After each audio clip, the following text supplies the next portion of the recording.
Hello, so welcome to Legacy IAS YouTube channel. So today we are diving deep into one of the most debated issue in India right now, that is repeal of Places of Worship Act 1991. So this act has sparked intense discussion in parliament and across the nation. Is it truly a discriminatory? Does it undermine historical truth? Let's break it down, this particular topic. So in this topic basically we will cover regarding this repeal of Places of Worship Act 1991. So जैसा कि for example in the last video we have covered about this Places of Worship Act 1991 in the context of Sambhal controversy. So first we need to understand this.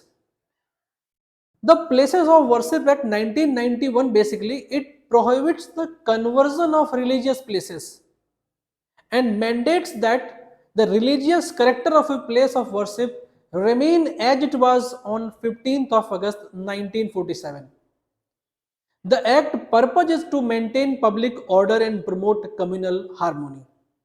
As I told you in the last video that this act, that is Place of Worship Act 1991, it was brought during that environment during 1988 and after that when this Ayodhya issue was going on and demolition of Babri Masjid.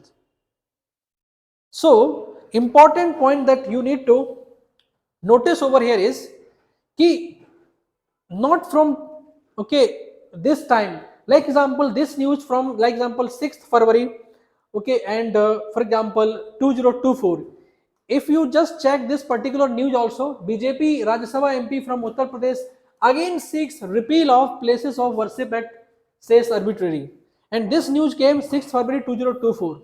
Clear? Again if you see one more news, the Place of Worship Act of 1991 can be repealed, says BJP MP Manoj Tiwari on Gyanvapi. Again this news came in 31st July 2023. So there was an intense demand to repeal this Places of Worship Act from round the corner. So first we need to understand about this Places of Worship Act basically. So what is the purpose of this act is, if we check it.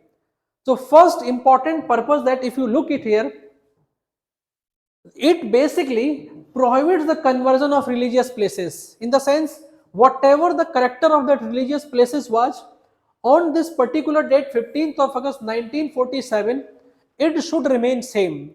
You cannot change this religious character of that particular structure. It basically aims to prevent dispute over historical conversions, correct? So one important thing you need to notice here is this Place of Worship Act basically it is an ordinary act. Understood? It is an ordinary act. This first thing you need to notice here is it is an ordinary act. Clear? This is an ordinary act का मतलब क्या होता है? इसका मतलब है कि in the parliament जो Place of Worship Act है वो एक सिंपल मेजोरिटी से पास हुआ होगा. किस मेजोरिटी से? सिंपल मेजोरिटी से. सिंपल मेजोरिटी आपका क्या होता है? That is majority of present and voting. Simple. Clear है? तो अगर फॉर एग्जांपल इस एक्ट को रिपील करना हो पार्लियामेंट में, तो रिपील करने के लिए क्या करना पड़ेगा? उसको हम सिंपल मेजोरिटी के हेल्प से we can actually repeal this particular act with the help of just simple majority from both Lok Sabha as well as Rajya Sabha. तो फर्स्ट क्वेश्चन ये आता है whether we can repeal this places of worship act. Answer is yes, we can repeal it. But उसके पीछे some reason should be there कि on what basis we are repealing this particular act. First we need to understand whether, because many of the times it has been said by various individuals कि this particular act basically is unconstitutional. तो वो चीज हम बाद में समझेंगे कि why it is an unconstitutional. First we need to understand this act basically draw its legitimacy from where. So that is the most important part we need to understand actually. So one thing that you need to understand this act basically draw its legitimacy from article number 25, that is right to freedom of religion, and article number 26, that is freedom to manage religious affairs, because it also invokes directive principles of the state policy, correct, and that the duty of the state is to promote peace and harmony among the citizens. Clear? So that is the important part. This basically giving a freedom of religion to every individual. So from its basically it is getting this legitimacy. So acts का जो primary objective है, अगर हम ये देखें places of जो worship act है, this places of worship act का जो प्राइमरी ऑब्जेक्टिव है, this is to ensure that historical dispute do not disrupt the present fabric of the society. Clear? Despite its intent, the act faces significant legal challenges in the Supreme Court. So how actually this act faces significant legal challenges? If we check it, it basically violates freedom of religion by freezing the religious status without scope for redressal. Understood? So this is the important point you just noticed here is कि petitioners जो होते हैं इसके जो petitioners है, they argue that it violates the freedom of religion basically by freezing the religious status without scope of redressal. In the sense कि अगर for example किसी इंडिविजुअल को कोई इश्यू है पर्टिकुलर रिलीजियस स्ट्रक्चर को लेके, तो उसके पास स्कोप होना चाहिए कि he can approach to the court. But because of this act that is places of worship act, कि जो भी पेंडिंग केसेस होंगे वो सब क्लोज्ड हो गए and no new cases can be brought up in the court. So it basically violates the freedom of religion for the individuals who think that till now I was worshipping in that particular structure, and since you freeze this, so now that particular structure will be considered as either masjid or either gurdwara or either temple, but not that structure which I suppose basically. So it basically curtail the judicial power to adjudicate the dispute. Understood? So it basically limits the judicial power to resolve the dispute. And we know that judicial power is a basic structure of the constitution, and that has been taken away by this particular act. And this act is not a constitutional law. This act basically, it is simply an ordinary law. It is not a constitutional law. So again, if constitutional law is going to take away this judicial power, then it is fine. But how ordinary law can take away the judicial power again? So that is the reason on this particular ground, this places of worship act can be considered as unconstitutional. Another important, it is contra when Article 14, which guarantee the equality before the law. We will going to understand this particular line, how this is going to violate Article number 14 also. We will discuss this part also. So Parliament basically witnessed fiery debates over the demand to repeal the act. I have shown you some news clips also. Critics argue that the law is discriminatory as it excludes the Ram Janmabhoomi Babri Masjid dispute, while barring similar claims for other sides like Gyanvapi Mosque and Mathura Shahi Idgah.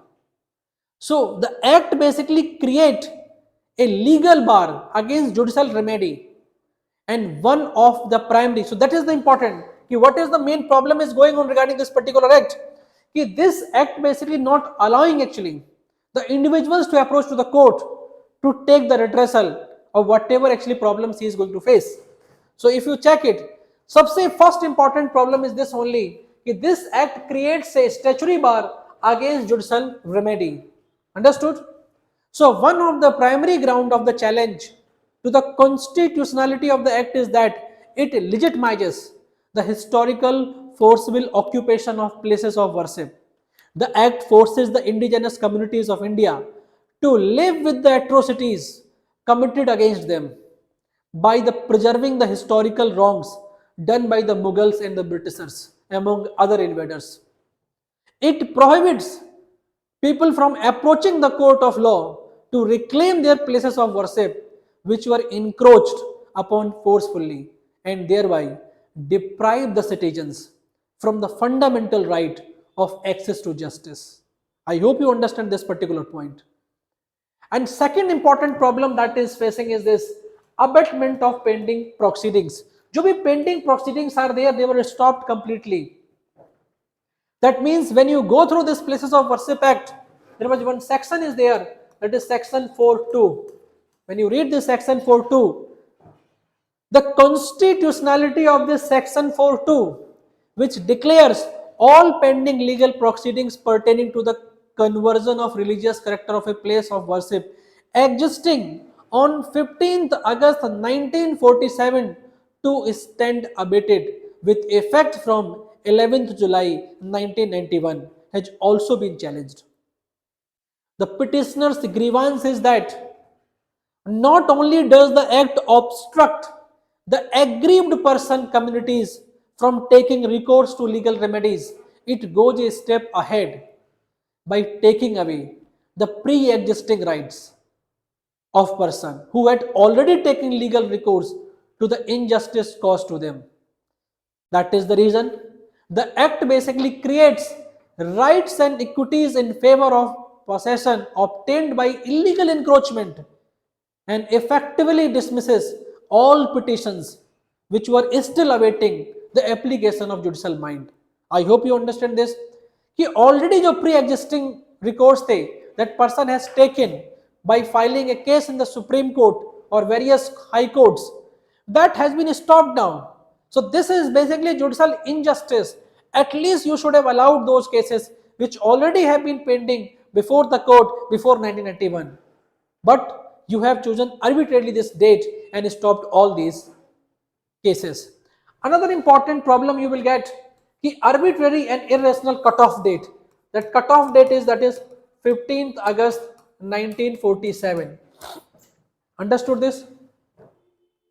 So there is no rationale to consider the date of independence from an external colonizer, that is British, to be the cutoff date to achieve the objective of prevention of communal disharmony. If you read the parliamentary debate around the act, then it will reveal that there is no rational justification to explain this date of 15th August 1947. Understood? Next problem, if you check, what was the next issue that is facing in this particular act? That is discrimination qua exceptions.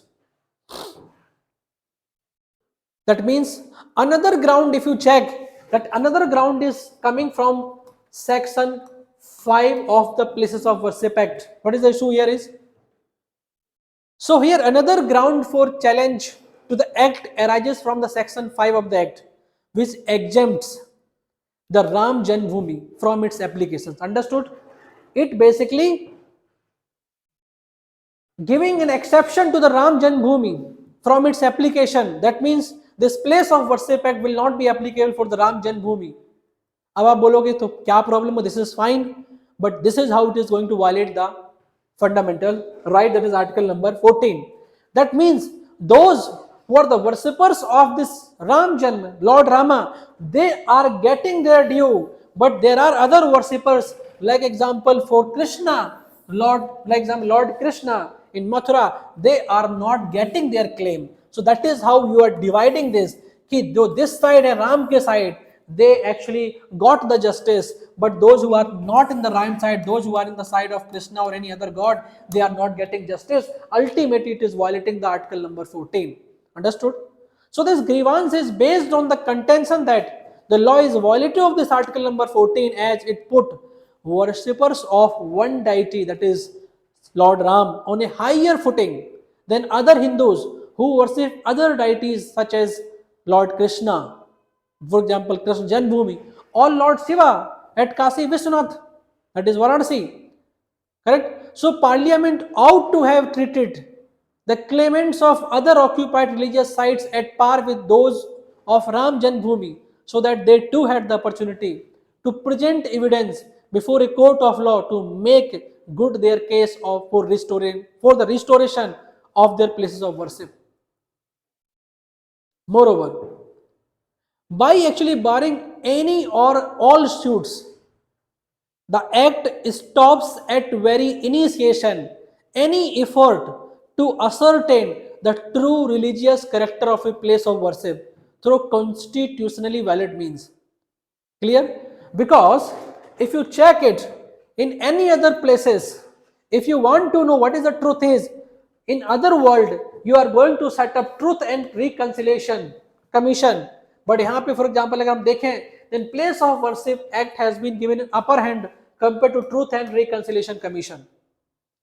So global approach क्या है? Global approach is always a Truth and Reconciliation Commission that prioritize the uncovering of the truth before reconciliation. Correct? And but the act क्या कर रहा है? Act bypass the truth revelation process and directly enforces the reconciliation. Understood? So that is the criticism of this particular act is it violates the fundamental rights of the indigenous people to reclaim places of worship impacted by historical wrongs, correct? So if there is a Truth and Reconciliation Commission is there, at least we can get the truth also. Clear? So this is in complete contrast to the very sense of Truth and Reconciliation Commission set up all around the world to prevent communal and racial disharmony in countries which have suffered historical wrongs at the hands of colonizers and the invaders. In all such commissions, the endeavor has been to first bring out the truth and then to reconcile the victim and the perpetrator. However, this act, that is Places of Worship Act 1991, attempts to jump to the so-called reconciliation effort by bypassing the essential steps to the revelation of truth and violate the fundamental right of the indigenous people of this country to reclaim their place of worship. Clear? Even if we check about the Supreme Court in various cases in the past, if you check, so like Krishna Janmabhoomi in dispute, that is Supreme Court in this particular case, Supreme Court has upheld the act, that is Places of Worship Act in the past, emphasizing that it aims to preserve the communal harmony. However, in recent cases like Gyanvapi Mosque and Mathura Shahi Idgah, courts have allowed the petitions for determining the religious character of certain sites. So that is the cases. This basically raises a valid question. Does allowing such petitions violate the act, or does it align with the principles of judicial review? Understood? Like in case of Gyanvapi or Shahi Idgah case. So agar we check it about the act, this act basically reflects a delicate balance between maintaining public order and addressing historical grievances. While its intent is clear, the court must navigate a fine line to ensure that it does not undermine the constitutional rights. So, whether it should be repealed or not, so definitely answer lie to you only. But when we check with the constitutionality principles, then it clearly shows that it is violating some fundamental rights. It is actually violating the basic structure of the constitution. It actually taking away the rights of the indigenous community. In summary, we need to ask, the Places of Worship Act 1991 remains a crucial yet controversial law.